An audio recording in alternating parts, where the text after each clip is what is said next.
একটা ব্যক্তি সে বুঝতে পারে সে পাপ করলে ভালো থাকতে পারে না, সে চায় সে আর পাপ করবে না, সে চায় আল্লাহর পথে যেতে, সে চায় 5 ওয়াক্ত নামাজ পড়তে, সে চায় ভালো মানুষের মতো থাকতে,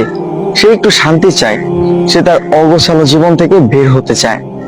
সে যে পাপ করে সবকিছু বাদ দিতে চায়, কিন্তু এরপরও মানুষের ধোঁকা, নিজের পরিবেশ,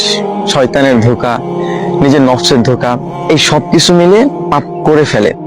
জানেন, এরকম অনেক ব্যক্তি আছে যারা এই অবস্থার মধ্যে আছে যে সে পাপ করতে চায় না, সে পাপের মধ্যে যেতে চায় না, কিন্তু এরপরও নফসের ধোঁকা, শয়তানের ধোঁকা, আজে বাজে মানুষদের সাথে মিশে বিভিন্ন ধোঁকায় পড়া, এই সবকিছুর কারণে সে পাপ করে ফেলে, সে ভুল করে ফেলে। কিন্তু একটা মানুষ সে যখন ভুল করবে,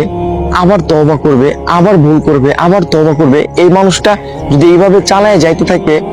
এবং একটা সময় গিয়ে হয়তো আল্লাহ তাআলা চাইলে সে একদম পাপ থেকে মুক্ত হয়ে যাবে, সে একদম ভালো হয়ে যাবে, একটা সময় সে একদম পাপ ছেড়ে দিবে। একটা মানুষ সে পাপ করতেছে,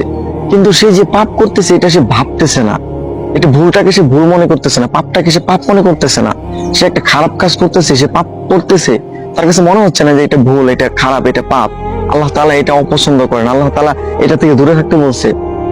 এই মানুষটা যদি পাপ করার সাথে সাথে এইরকম চিন্তা করে আর মাফ না চায়, তাহলে এই মানুষটাই মূলত পাপের কারণে ধ্বংস হয়। এই ধরনের মানুষ, হ্যাঁ, এই ধরনের মানুষের মূলত পাপের কারণে ধ্বংস হয়। কিন্তু যেই মানুষগুলা পাপ করে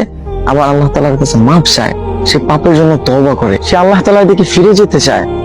এই ধরনের মানুষ ইনশাআল্লাহ একটা সময় গিয়ে সে ধীরে ধীরে ধীরে ধীরে যখন পাপ করে আবার আল্লাহ তাআলার কাছে মাফ চায়, তখন এই যে তার এইভাবে চলতে থাকে, তখন না সে একটা সময় গিয়ে বুঝতে পারে যে আসলে পাপ করার যে খারাপ প্রতিক্রিয়াগুলো আছে সেইগুলা কি। প্রত্যেকটা পাপ আর প্রত্যেকটা খারাপ কাজের বাজে একটা প্রভাব আপনার জীবনের উপর পড়বেই পড়বে। সুতরাং আপনি পাপ করতেছেন, আপনি ভুল করতেছেন, আপনি ভালো হতে চাচ্ছেন,